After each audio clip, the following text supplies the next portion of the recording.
Hey guys, welcome back to the channel. I'm King Dino. I'm Adam, this is Twyla, and on this episode we're answering your questions. We've been on the road for, a year and a half? Yeah, about a year and a half. Yes. Over that time, many viewers have reached out to us and said hi, and they enjoy the show, or what they don't like about what we do. But but also they like to, obviously, everyone being themselves, being inquisitive and, pose their questions to us. So we have compiled a list that we're going to answer in this episode. Now, before we get into the ones that were written in just for this episode, one of our most frequently asked questions is, why in our older episodes do we go quiet? Why is there no sound when we're talking, and sometimes some random music comes on and you won't hear us talk? Or it's overlapping our voice. Well, the answer to that is, and hopefully a lot of people see this, so we stop getting to ask this question, and it does happen on a lot of other YouTube channels, is once you get to a certain amount of followers and subscribers, and if you want to take it further, you have to get monetized. And what happens with that is, because of copyright, you have to choose to either edit your video or get rid of your video. So there's segments where you might hear, there'll be no sound or no audio for maybe 20-30 seconds, but then the episode just runs as normal, but you have that moment in time where there is no sound or there is just an overlapping music. We had one lady who wrote in and said that she put what are they? Subtitles on, and she reckons it's hilarious. And it's probably more about me because I'm the worst English speaking person So there's there's the answer to our first, one of our most frequent questions. Yes, but let's get into the real questions. So our very first question is this.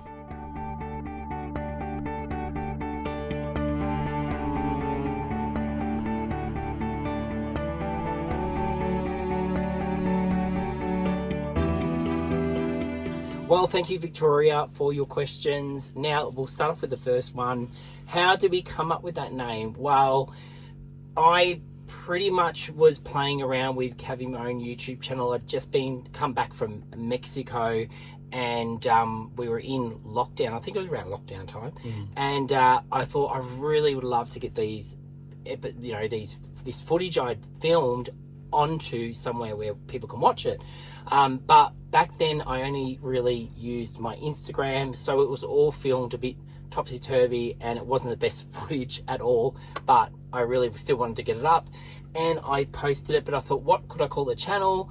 And being that my last name is King and I get called Dino quite a lot, and I don't mind being called Dino, that's where the name come from. So it's not the most exciting thing, but King Dino's Adventures. But then in saying that, because we were in lockdown, I really ideally wanted it to be a travel blog, but at the same time I wanted to be able to veer off onto other things like cooking. At the time I was doing crafts, we don't really do that now, and all sorts of things in lockdown, exploring, talking about mental health, lots of things. During the COVID lockdown we couldn't leave the house, so we were doing it. I was doing it all. But then Adam slowly got involved even more and more, and started getting used to the camera a little bit more, you think? Yeah, definitely. And some of our longer people have been watching us for a long time have noticed that Adam has really come out of his shell in front of the camera. I've found it pretty easy because I suppose I have worked in front of cameras before. I did a lot of extra work as a young kid, and I've always been a bit of a show pony. So, question number 2. So there you go. Well, what about you, Bart? Well, that's how the name came about. Yeah, well, that's how the name came about. Yeah. So part 2 of the question was, where do we go to travel? It is a mix. And how do we pick? It's a mix. It does depend on our time, where we're located already, or if we're already on the road as well. I guess family commitments too. If we've got things on, we can't travel as, obviously depending on distances, if we're seeing family as well. So then, it does vary. Saying that, I'll cut you off there. We do sometimes involve that family thing in. So if we're going somewhere, say for a wedding, we might incorporate that into our episode. Yeah. Work is our major, because we do work. Yes. Which leads into the question obviously we got from someone else as well, which we'll answer shortly. So it's a combination of all those things, and also weather definitely determines what direction we're going, north, south, east, whatever it may be. We try to look at the Weather Bureau quite often, so if we can see, if we want to get away in a few days time, or plants go in a certain direction. If it's crap weather, we'll generally avoid it, just because we don't want to be, as much as we love being in the van, and you don't want to be cooped up in a space 24/7 the whole time. You want to get out there and even stretch your legs. And having a dog, Twyla, it does make the situation a bit more mindful. You know, she needs to have her walk, she needs to stretch her legs, she needs to run around. So we can't always be in the van, you know, in bad weather. Yes. And I remember one time we were going away and we really needed the episode, because we have been very consistent in our episodes coming out every single Sunday at 5:00. And I knew it was going to be raining, and we were in Ilden. And if you remember back to this episode, we did the can challenge. I came up with that idea literally half an hour before leaving. Oh, well, it was just after work. I went straight to Woolworths or Coles or wherever I went, and I grabbed a whole heap of canned food. And Adam didn't even hates canned food. It's just my thing. I never grew up with canned food in my family. It was a lot of home cooked meals. Cooking, and made. I mean, I don't mind some things in cans, but I haven't been brought up on it. So some things in a can, I was a bit squeamish with. I ate it. I really thought it was going to be a bad episode. I thought, oh, no one's going to like this. We're eating canned food. But we look back and laugh at it. So but it has done really well. You guys actually liked it. You thought it was quite awesome seeing Adam squirm about every time he had to eat a different type of canned food, and we went through about 5 of them. But anyway, that was a really funny episode. Definitely go back and check that one out if you get a chance. But anyway, I think that answers both those questions. Thanks Victoria. Thank you, Now Victoria. for the next question.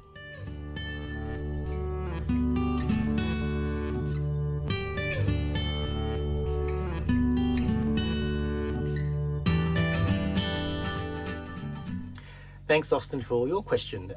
So I think, well, we're not the same. Obviously, we're individuals, so we've both got, I guess, our respective favourite places to camp at. For me, it's a mix. So I guess you could say campsite, camp location. For me, that would be, I actually really enjoy, so in Lakes Entrance, Victoria, there is a prime tourist park. Now, this is a pet-friendly tourist park, caravan park, which is very close to town, within a couple of minutes walk of the main street. But this park, not that we love kids, but this park actually hasn't got kids in. It doesn't actually let kids in, so anyone who's under 18 unfortunately can't attend this caravan park. So if you're an adult, you can bring your pet if you've got a pet.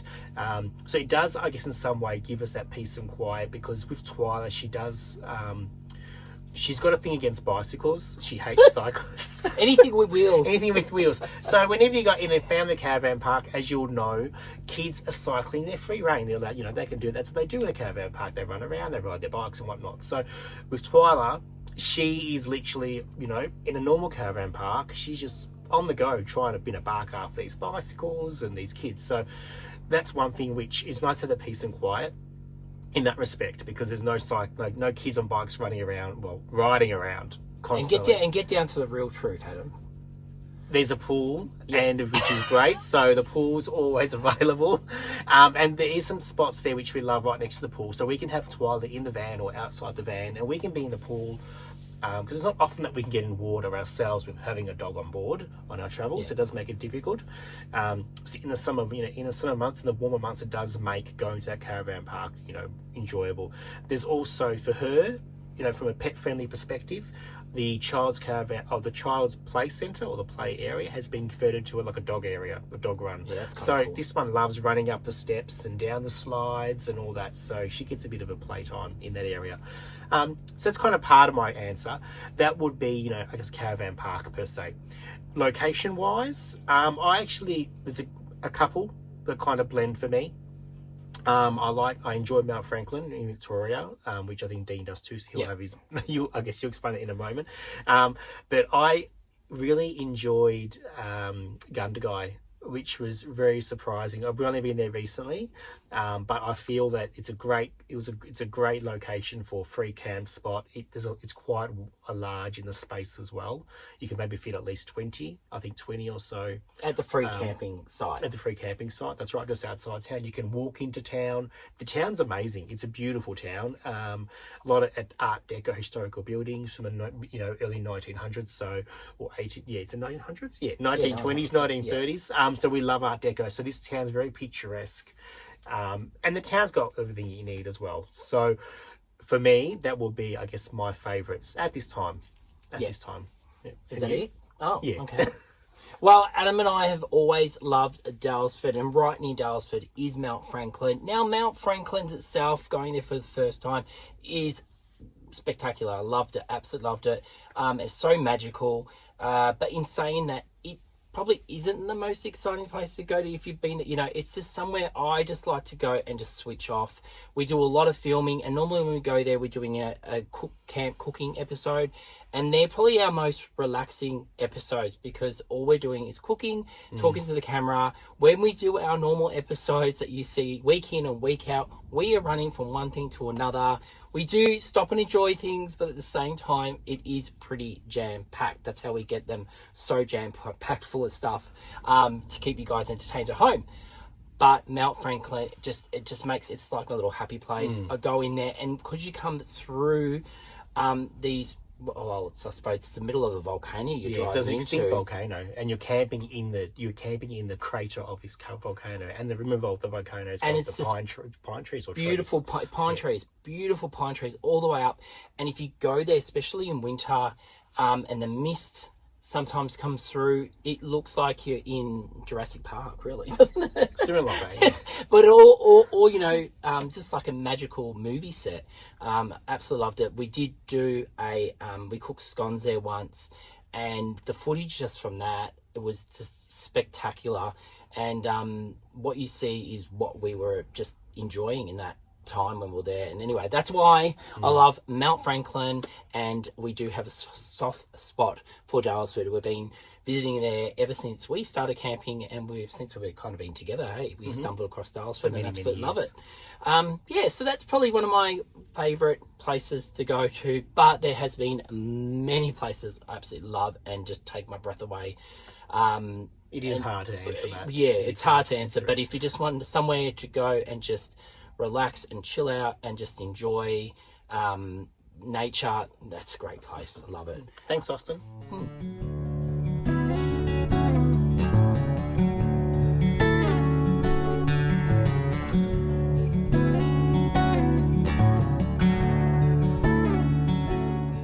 Thanks, Liddy, for your question. In the past, we have used Wiki Camps. This has been a great tool, and you'll hear a lot of people that say they use it. Also, I find just Googling free camp sites and the area sometimes will pop up with something. Depending on what state you're in, you'll find that sometimes you actually have to phone ahead. They'll only have a certain amount of spots, so you've got to be careful there. Victoria's pretty good. Like Victoria, I know Western Australia and South Australia are really good for free campsites. But again, just check your details and stuff to make sure that you can definitely just rock up there for the free camp. You can also go to, I guess, the town. If you're passing through towns, you can, if you want information centre, so word of mouth. Some you'll find that most information towns are very helpful. So they'll probably have a printout of an A4 sheet that lists those free sites in their local area, or in a near town or in a nearby town. And people, talk to people. If you are interested in camping, in your general conversations, ask people, say, where have you free camped? Where have you been? We have found so many places like that, including, which we were just talking about, Mount Franklin. I found out through a friend who's been camping there forever, and I'd never heard of it. So she was the one that brought it up to me. We'd been going to Dalesford forever, and she said, oh, I go to this place, it's an old volcano. I'm like, what? How did I not know about this? So communication is key, as with a lot of things. And you find with those people, I get, things like, I guess who you ask. So we find that there's more, I guess it's going to sound silly, but the more obvious places like the outdoor centres and the outdoor clothing shops and that kind of thing where, over the counter having a chat with the local, with the service person at the counter, they will know what's in town, what's local. Yeah, the locals are the best to ask. They tell us so many things, and that's where we get half our ideas from. When we're really desperate and we're like in the town going, oh, what are we going to film? What can we film? We just get straight into those locals. Where should we go? What should we see? And everyone will always have something to tell you. People love to talk. But anyway. Thanks for that question.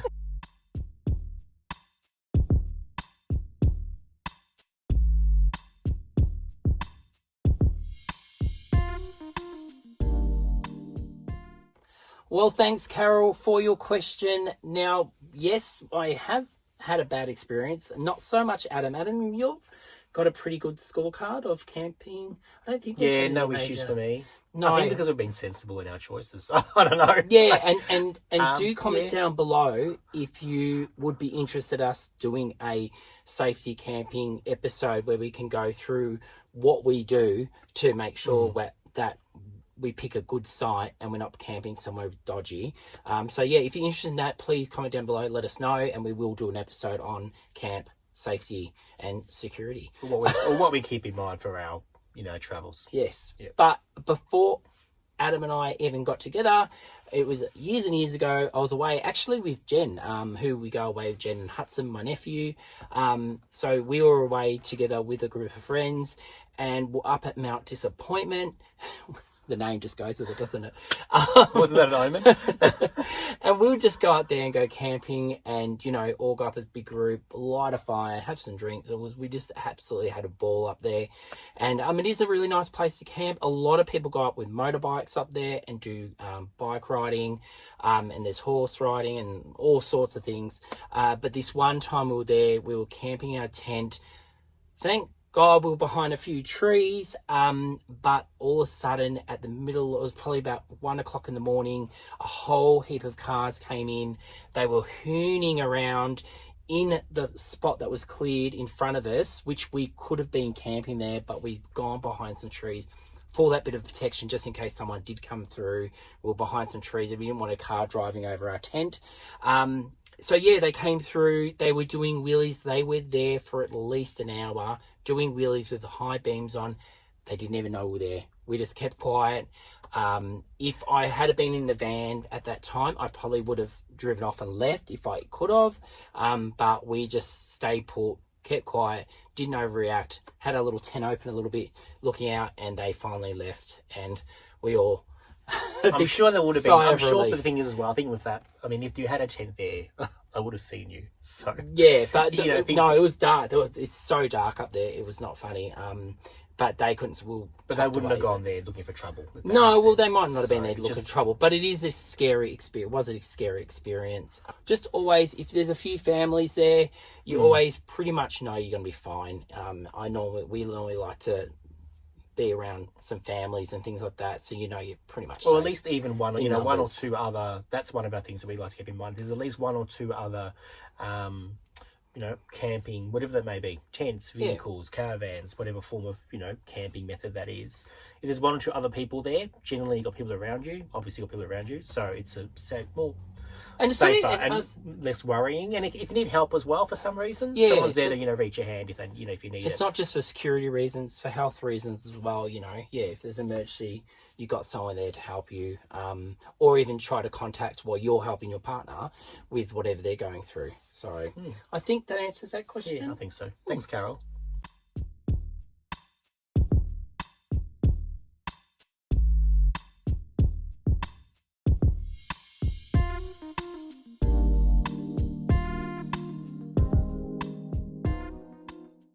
Thanks, Q, for your questions. So the first one, how did we meet? Well, it's 15 years ago. It's been 15 years. It's been that long. So I try to keep the story short because it is a funny story. It's a pretty long story. So essentially, I was working at a supermarket, and Dean was shopping in that store for for a handful of years, a couple of years at least, with his partner at the time. And I know it was very long-winded, but it's actually quite ironic and funny. So him and his partner were shopping at the time. They were together for a couple of years. They were shopping at my store, and I was a checkout chap, serving customers. A checkout chick. Checkout, yeah, essentially. So I was serving customers and I was serving Dean and his partner at the time. They had an ongoing joke when they were shopping in my store that Dean's partner at the time was said to Dean, "Oh, look, there's that guy that, he's your future boyfriend, blah, blah, blah."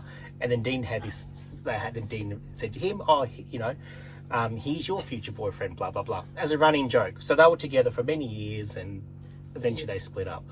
But there was a time around 15 odd years ago where we actually met in a nightclub, technically face to face. So when I was serving him in the supermarket, I would do my customer service thing, greet, say hello, be polite, that kind of thing. So I didn't really, I guess. And I didn't know who you were. At Yeah, the no. nightclub. So I guess we didn't really pay attention to each other, if that makes sense. But then, we were in a nightclub one time, and Dean approached me and said, "I know you from somewhere," and I'm like, "Oh, here we go again," because everyone knows everyone.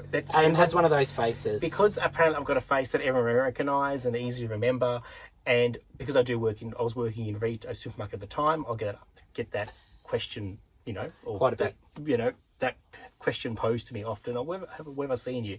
So I was like, oh yeah, I was working at Woolies at the time, so Woolies, and so that was I guess the start of that situation of us meeting, and so we kind of was we did meet face to face, but we met officially, I guess, in a nightclub. Yes. Yeah, and then at that time when we did meet in the club, Dean had separated from his partner at the time, and then and we got talking and exchanged numbers, and yes, I guess the rest is history. Yes. 15 years so it's a sliding doors moment. That's what I kind of feel like in that respect. But the funny thing is, I guess, when Dean actually say to me, "Oh, where have I met you? And I've seen you before," I did say to him, "Oh, actually, yeah, last weekend in this nightclub." He asked the same question, but I kind of brushed him off the week prior. So I was a little bit drunk the week before, so yeah. So that I didn't remember meeting him. See, he should have saw the signs then. But anyway, so that second weekend of meeting in the club, that's when we officially exchanged numbers and met, and the rest is history. So part two of the question. Part two. So with the have you always loved travelling? So yes, but different degree of travelling. I have preferred previously to this, I guess, a van life situation, more of accommodation travelling, just for your creature comforts and your bathroom and shower and all that kind of thing. So, but I've grown to love this over the last couple of years. Yeah, I knocked that out of him.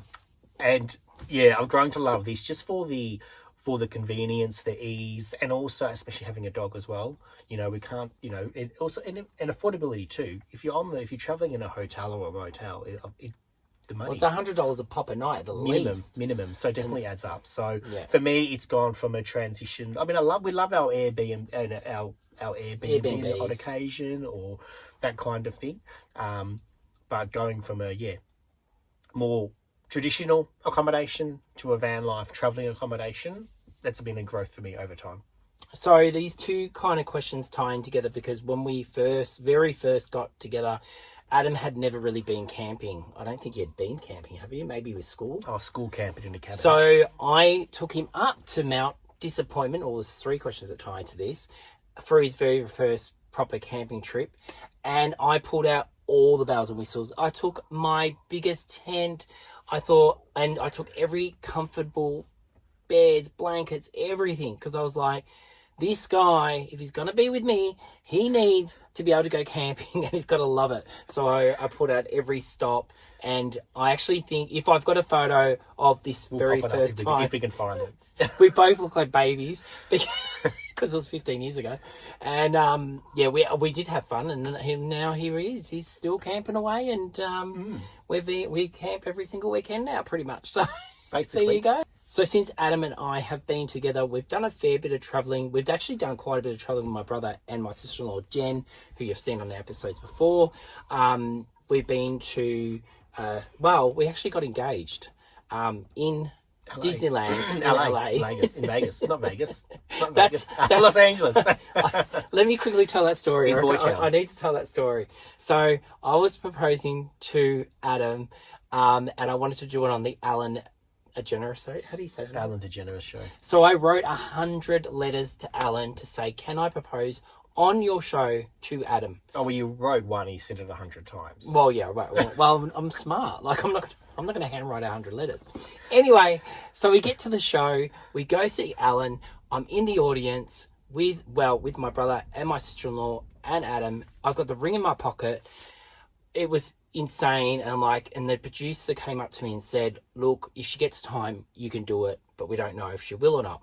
Anyway, so I actually got to dance for Alan on an ad break, which was cool, down the aisle, and then it got towards the end of the show, and then their last guest come out, and she was all depressed, and she was crying, and Alan was crying. So unfortunately, because she was so not in the best mood, she just left, and I never got to propose to Adam at the Ellen show. But my backup plan was Disneyland on my favourite ride, which was the haunted house.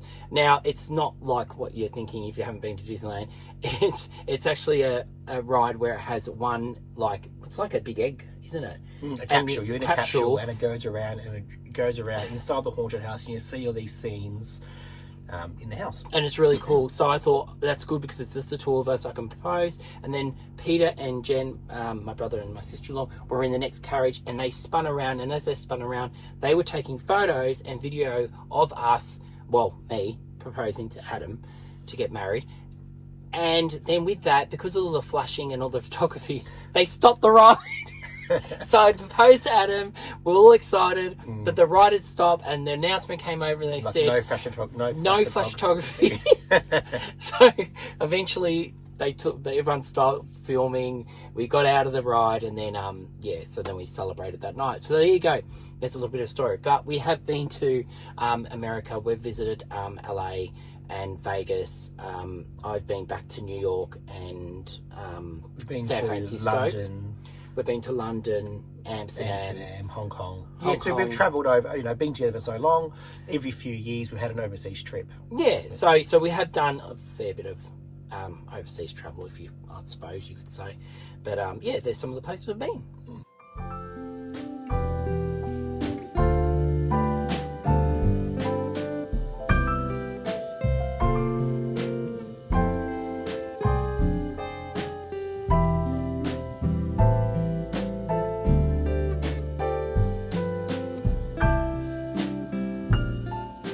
Thanks, Kim, for your questions. So technically, I guess most times we don't just wing it. We do, having the channel, we like to know where we're kind of heading to, at least, or direction, so we can kind of have some things in line to see, do, film, to make the episode exciting and to make it interesting for ourselves as well. So yeah, most parts we do have some plan in where we're going to. But in saying that, we do wing some things. We may go to a town which may have two or three things that are of interest, and then we'll go into the information centre, see what they have there to do, and then we'll wing it from there. Yeah. So like we don't over plan, but in saying that, so don't think we sit there writing things out and we have big calendars. It's not that full on. We do plan, but just not too much. It's a very loose plan. And we have been on a couple of 3-week holidays, which were filmed, where we haven't planned nothing at all. So we're kind of heading in a direction. Yeah. But leading up to going to a town, if we're thinking of going there, we will do a bit of research, very basic research, and then we jump in and find out more stuff over there. At least. And sometimes look on the map and you got these massive towns and you think, oh, they have so much to do, and you get there and they just don't. So with not booking stuff in and being a little bit loose, we can move on from there and then get to another place and spend those extra nights in somewhere else where there is more to do, and we can jam pack that episode for you guys and make it a bit more exciting. And we find that these smaller towns, which some may feel they don't have much there, but they do. And the people you meet, like one of the towns that I love, very small, but it's got enough there, I feel, was Murtoa. Yeah, it's not a large town. Murtoa. You can walk end to end in the main area, half an hour. Great caravan park on the lake. There's a stick shed. There's an amazing museum in a tower, which we didn't know about until we actually got in town and was walking around and found it. So it's kind of about just getting out there and just seeing what's there. What was the town that we saw the puppet shop? That was kind of cool. Conniva. And they had sheep all painted. They had quite a bit there, and there was so much. When we left that town, we had so many people write to us saying, "Oh, you missed this, you missed that, you should have done this." There was so much more that we didn't even see. And then also, they didn't know about the town. The people that were in the town. But then on top of that, we had a lot of people say, we didn't even know that town existed. So, and that's what this channel's about, getting out there and finding these little hidden treasures to show you guys and showcase them, and help these small businesses and help these regional towns.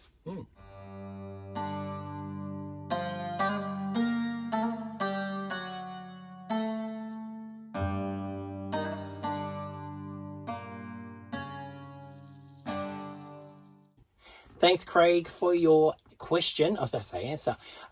So I'm going to answer this because I'm the one who gets rid of all the waste. So if you've been watching our channel for a while, you know we only use our toilet for number ones, never number twos. So it's pretty easy to get rid of. I normally use a dump point, so we'll take it out and then you wash it out there and put it back in, chuck your chemicals in if you use chemicals, and that's as simple as that. If we get home and we haven't found a dump point, I have flushed down our toilet before. We use the actual paper we use, the toilet paper. If somebody comes with us and they need paper, that just dissolves because it's a special toilet paper that you purchase. And you just get that at the camp shop. Yeah. And then when it comes to getting rid of our wastewater, we don't use from the grave, like you're from the sink. From the sink, yeah. We don't put anything bad down our sink, and including the detergent's eco-friendly one. So we literally can put that as we're driving along the road. We can have that rushing out, and it's not going to affect anything or anyone. So yeah, all the gutter when we get home, because that's just all the gutter makes a fairly eco dishwashing liquid. Yeah. Or if we are in bush, you know, you can flick the switch, because it is just water with maybe, I don't know, from the kitchen sink. Yeah, and we like to clean our dishes, even like with the oil and stuff. We clean all that off our dishes before we actually wash them, so you don't have much going down your sink.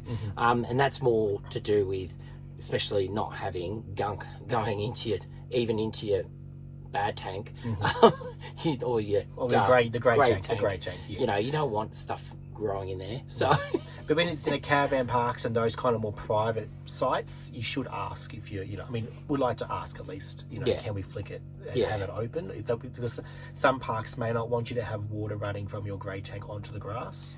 And you can get hoses to hook up, and they can go straight into most caravan parks. Will have a little hole that like a sewage hole for the water, like a water hole for it to go down. Yeah, like a drain. Yeah.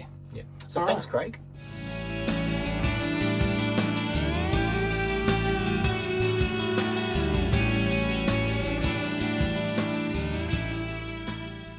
Thanks, Billy, for your question. So with work, I work in admin, so I'm fortunate enough to be able to work mostly remotely. So that can be at home essentially.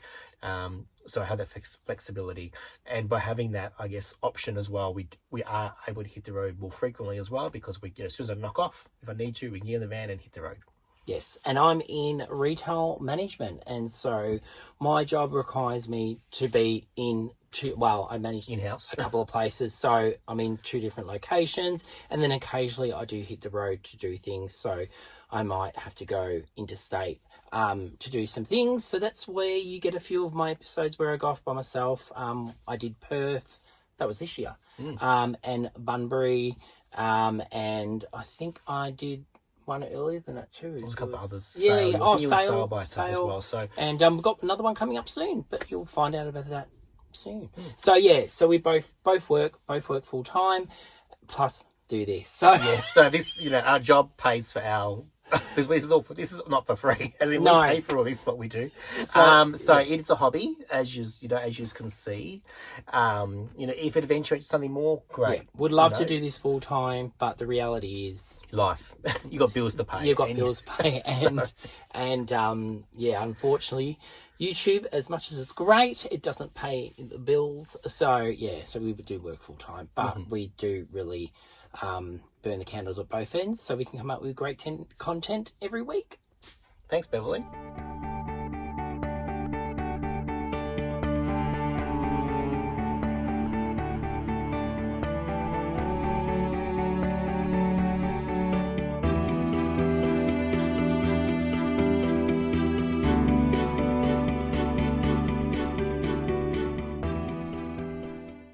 Thanks, Michael, for your questions. Yes, we definitely do rug up a bit more for winter. We do have an episode that you can go visit back from about a year ago, where we did what was the name of the episode? It was winter preparing for winter. So if you type in winter or in the search bar under the channel, you'll find the episode that will come up.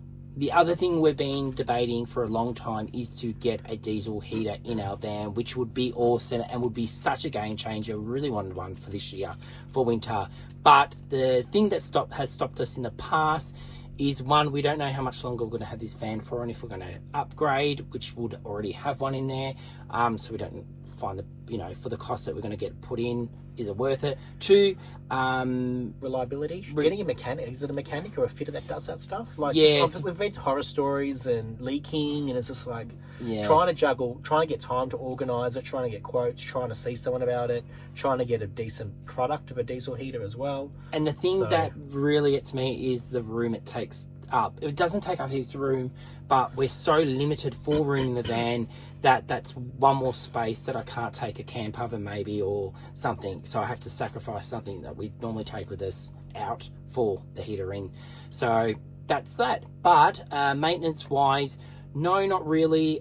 We've just upgraded our tyres and got a better tyre for our van. So because we were getting bogged a lot. Mm-hmm. And places that we avoid. So mainly just mud. Mud, yeah. Really? Yeah. I mean, if you're a regular viewer, you may have seen we've been bogged a handful of times over the couple of years, because we decided we haven't got max tracks yet. Yeah. We still don't even know where we're going to get them. Like, it's a storage consideration for us. Yeah. Because we are limited in storage. We haven't got roof racks.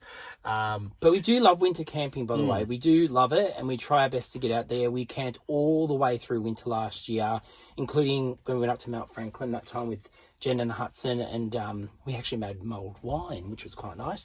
But yeah, definitely don't be scared of camping in winter. You just got to rug up, take enough blankets, you'll be fine. Just wear some layers, get some thermal, lots of layers, thermal clothing if needed. Yeah, that's the main thing. Try to camp in a spot where you're going to get the sun in the morning. Oh, so yes, that's a good point. it's a great way to get your van warmed up and things, because you only need a bit of sun in your van and you're going to be warm. And same as in the tent. Make sure the sun hits you in the morning, not so much at night because it gets a bit too hot.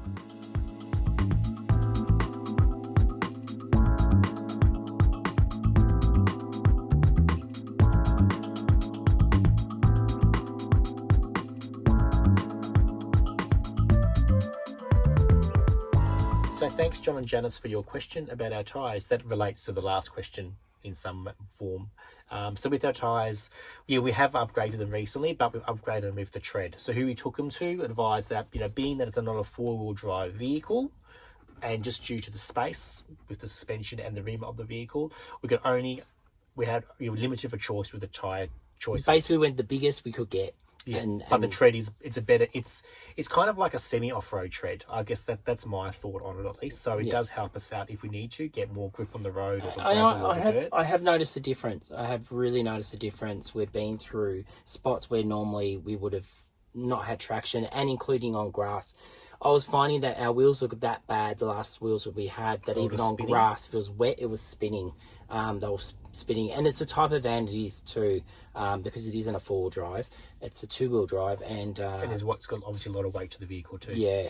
But, thank God we got a brother like Lee who can pull us out of these bogged situations. So we try to avoid anywhere, hopefully, where we're going to get bogged, unless we're going with somebody who can pull us out. Because so just being mindful for us, of those considerations, and the weather as well. But yeah, definitely worth the upgrade in getting better tires, and just get the biggest you legally can get, because it's handy. Well, thanks for all your questions, guys. I hope this has helped you get to know us even better.